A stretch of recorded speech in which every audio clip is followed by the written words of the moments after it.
Europe 1 Sport, Cyril de la Morinerie. On attendait cela depuis 20 ans. Eh bien, c'est fait. Aujourd'hui, un Français a remporté le Paris-Colmar à la marche. L'auteur de cet exploit, c'est Jean-Marie Rouault, qui a réussi à déboulonner le Russe Osipov, vainqueur des 3 dernières éditions. Et pour saluer cet exploit, nous sommes justement avec le vainqueur de ce Paris-Colmar, Jean-Marie Rouault. Bonsoir, Jean-Marie. Oui, bonsoir et bonsoir à tous. Merci d'être avec nous, Jean-Marie. Oui. Pas trop de crampes, ça va ?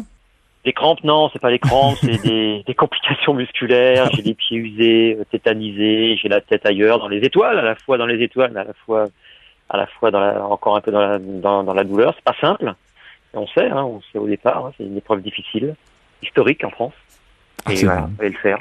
C'est historique, ça a un siècle, ce Paris-Colmar. Alors vous avez bouclé ce Paris-Colmar en 435 km en 54 heures et 10 minutes 59 secondes pour être exact.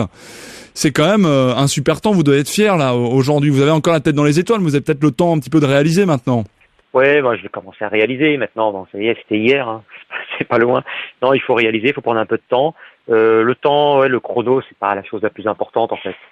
Le plus important, c'est de gagner cette épreuve, quoi. Comme on le dit, ça fait 20 ans qu'on attendait ça en France, et c'était important de le faire. Il fallait le faire. Je suis également le 5e Français à avoir réussi ça depuis la création de l'édition, quoi. Donc c'est important. Comment ça s'est passé cette course, Jean-Marie ? Bien, ça s'est passé. J'ai envie de dire, c'était un peu idéal. Le scénario était idéal pour moi. Ouais. Écrit un peu à l'avance d'ailleurs, parce que on savait on a un départ décalé. On part de Château-Thierry, pour tout vous dire exactement. Avant, bien sûr, il y a un prologue à Paris, mais là pour abuser la galerie, j'ai envie de dire. Mais la course démarre réellement à Château-Thierry. Et là, on part en décalage au niveau du départ. Je me suis retrouvé rapidement derrière, parce que je partais vers la fin. Et ça m'a beaucoup aidé, ce qui m'a permis minute après minute de récupérer tous les marcheurs. Et je suis arrivé assez rapidement après en tête. Le plus difficile ensuite, ça a été de gérer en fait, parce que quand on est devant, c'est pas simple. Mais alors c'est ça qui est assez étonnant. Vous dites que quand vous étiez derrière, c'était plus simple que quand on est devant. Oui, on se pose pas de questions derrière parce que on voit les chronos défiler, on sait à combien ils sont devant. Quand ils sont tous derrière, on réagit moins bien, et on maîtrise forcément moins.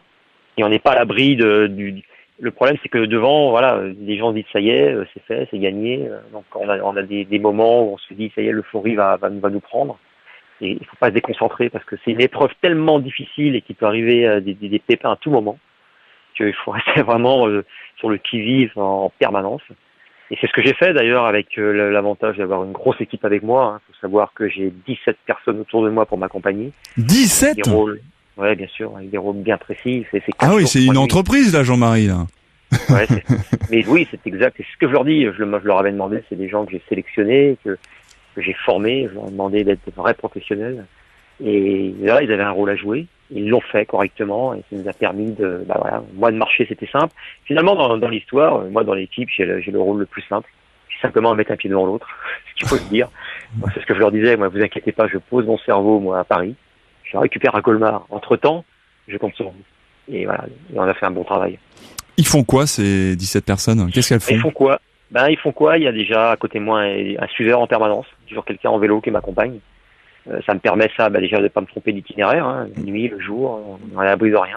C'est-à-dire que Jean-Marie, c'est pas un parcours fléché, c'est-à-dire que vous aviez il faut une carte. Comment ça se passe quand on fait le Paris-Colmar ? Non, le parcours est bien fléché, Ouais. Très bien fléché, très sécurisé, ça y a pas de souci là-dessus. La seule chose, c'est quand même être vigilant, quoi, parce qu'on n'est pas à l'abri, encore une fois, en pleine nuit, à 2h du matin, de louper un croisement, de louper quelque chose qui pourrait nous faire prendre du retard. Donc ça, c'est important. Ensuite, moi, j'ai besoin, je sollicite les gens, moi, je m'alimente, je bois tous les quarts d'heure, je mange toutes les heures, et voilà. Et ça, c'est du non-stop, quoi. 3 jours, 3 nuits. Ah oui. Tous les quarts d'heure, il faut prendre quelque chose. Ah oui, il faut s'alimenter, bien s'hydrater en permanence, même s'il fait frais. Et en plus, on a eu des conditions difficiles. Ouais. Surtout le jeudi, on a eu de l'eau. Jeudi en fin d'après-midi, pendant 3-4 heures, il a plu, mais sans cesse. Donc ça n'a pas été simple à gérer. Donc, mais bon, c'est ce qu'on se dit. Après, quand on est dans la course, il pleut sur tout le monde, donc il faut faire avec. Mais c'est pas simple. Là, ça, malheureusement, plein de marcheurs ont subi, ont abandonné à cause de ça aussi. Et pourquoi puis, c'est si compliqué la pluie, Jean-Marie Rouault ? Ce qui est compliqué la pluie, c'est que ça bousille les pieds en gros, pour être simple. On a les pieds mouillés. Et quand on a les pieds qui font déjà 300 km, ça macère. Et on a des ampoules dans tous les sens, on a les ongles qui s'en vont, enfin c'est terrible, quoi. Ah, les ongles s'en vont. Oui. Ouh, ça donne pas envie de faire le Paris-Colmar, là, tout d'un coup. Non, c'est pas simple. Hein, oh là là. Et comment ça se passe pour la gestion du sommeil? Parce que, bon, il faut quand même... on peut pas dormir, là, vous pouvez pas vous arrêter, si? Non. Alors, il y a... après 200 km, il y a 2 heures d'arrêt obligatoire. On arrive à Bar-le-Duc, on est obligé de s'arrêter 2 heures, c'est obligatoire. Bon, voilà, on en profite. Donc là, c'était intéressant parce que la pluie venait de s'arrêter, donc on en a profité pour se recharger, pour faire des soins justement au niveau des pieds, au niveau podologie, bien sûr du kiné, et après on est reparti, enfin moi je suis reparti au bout de 2 heures comme tout le monde, mais alors, bien sûr en décalé puisque c'est au fur et à mesure que l'on arrive. Et puis la nuit, bon, on la supporte, c'est pas simple, c'est vrai. Je pense qu'on doit pas être fait comme les autres, on se pose des questions des fois. Il faut supporter, je pense aujourd'hui, il faut supporter 2 nuits blanches, quoi. 2 nuits blanches d'affilée. Oui. Dis donc. Ouais. Là, vous êtes entraîné pour aller en boîte de nuit 2 nuits d'affilée. Pour vous, ça doit pas être compliqué, hein. Ouais, on pourrait dire ça. La seule chose qu'il faudrait, c'est que le cavalier ne marche pas sous les pieds, quoi. Voilà, ouais. C'est un autre problème. Du coup, comment ça s'est passé la fin de cette course? Comment on gère? À quoi on pense aussi? Est-ce que vous avez le temps de penser à quelque chose? Parce que quand on court, par exemple, on se dit souvent, on se vide la tête. Donc, on pense à plein de choses, sa vie perso, etc. On a le temps de se parler même à soi-même. Est-ce que c'est le cas pour vous dans un Paris-Colmar? Ouais, c'est vrai on se dure 54 heures, comme vous l'avez dit, donc c'est long. Et oui, on pense à plein de choses. La seule chose, c'est que moi, j'étais dans une position délicate parce que je joue la gagne depuis ces 3 dernières années. Et donc, je me suis retrouvé en tête rapidement. Donc là, il fallait pas se déconcentrer. Donc, faut rester dans sa course en permanence, même si j'avais jusqu'à 1 heure d'avance sur le deuxième. Mais même 1 heure d'avance à 60 km de l'arrivée, c'était pas gagné, quoi. Parce que les écarts se font rapidement, il suffit d'un le moindre pépin. Donc encore une fois, voilà, il faut continuer à ce qu'on avait bien identifié, bien noté, bien s'alimenter, bien s'hydrater, et marcher régulièrement au bon rythme, pas aller trop vite parce que voilà, on gérait surtout les écarts après. Donc voilà, il fallait aller jusqu'au bout comme ça, quoi. Et c'est ce qu'on a réussi à faire. Alors seulement 7 ont rallié l'arrivée Colmar. Donc ça veut dire que quand même vous étiez combien au départ? Une vingtaine de marcheurs, je crois, au départ. Donc il y a quand même un écrémage, hein. On peut pas forcément arriver jusqu'au bout, hein. Le Paris-Colmar, c'est très sélectif. Déjà pour se présenter au Paris-Colmar, il faut être sélectionné. Donc pour être sélectionné, il faut faire des circuits sélectifs dans l'année. Ouais. Et en fait, la direction technique ne sélectionne que les 30 meilleurs marcheurs mondiaux de l'année. Déjà, voilà, 30 à être sélectionnés. Après, dans les 30, ma foi, il y a ceux qui peuvent venir, qui peuvent pas, qui sont blessés. Il y a toujours des pépins. Donc cette année, on était officiellement au départ invité 22 et on était 20 sur la ligne de départ. Et effectivement, 7 à l'arrivée parce que malgré ça, l'effort, la compétition est tellement difficile. Le premier exploit d'un Paris-Colmar, c'est réussir. Et c'est pour ça qu'on nous appelle, pour ceux qui arrivent, donc la 7 cette année, on nous appelle les Colmariens, c'est déjà un exploit. Ah oui, vous pouvez avoir la médaille de la ville, hein. Ouais, effectivement. Et quand en plus, moi j'étais dans une autre perspective, évidemment. Et quand on gagne ça, voilà, 5e français, encore une fois, 20 ans, ça a été exceptionnel. Je pense que c'était très couronné. Et tant mieux. Et primé par le président de la République directement, puisque c'est le trophée de l'Élysée.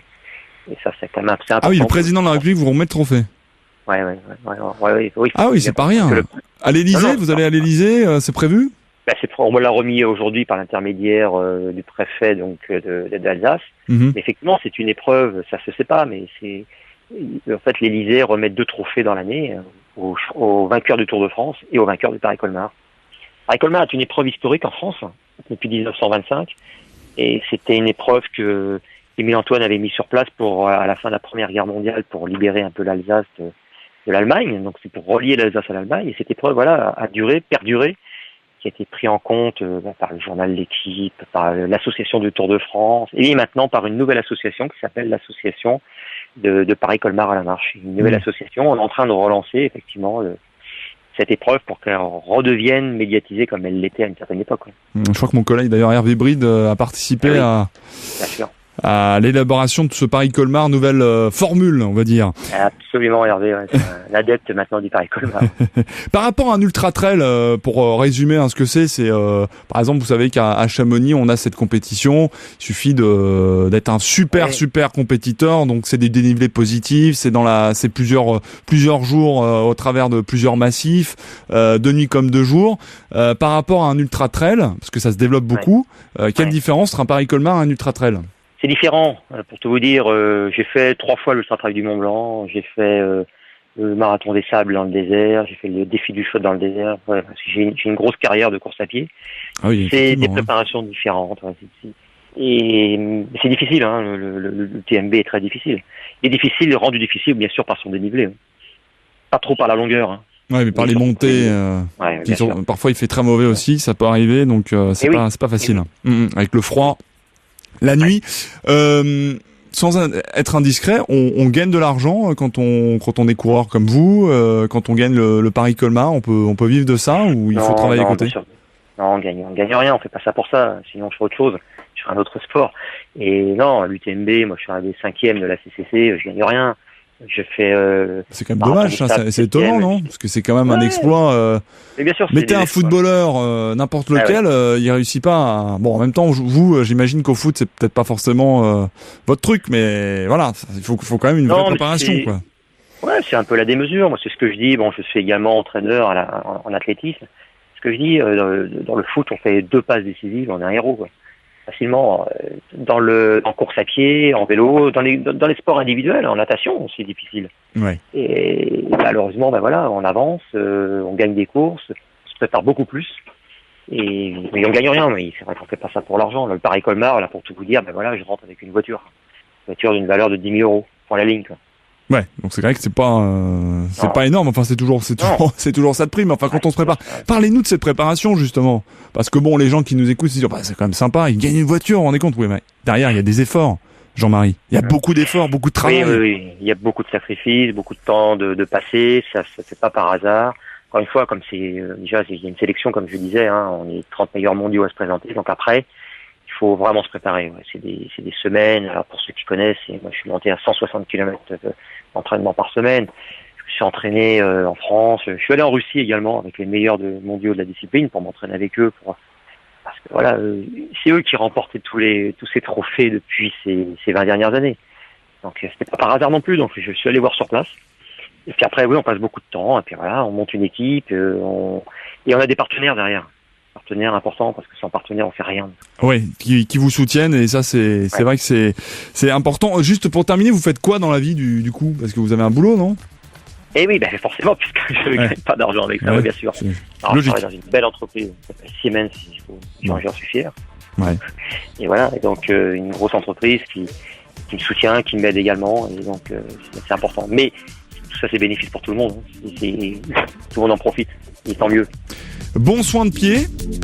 Merci beaucoup. Faites une bonne manucure et puis revenez-nous sur une autre course. On sera très heureux de vous revoir, Jean-Marie Rouault. J'imagine que ce n'est pas la dernière. Et bravo à vous, vous avez remporté le Paris-Colmar. Ça faisait 20 ans qu'on attendait ça. On se retrouve, j'espère, Jean-Marie Rouault, très vite sur Europe 1. Merci à vous. Europe 1 Sport.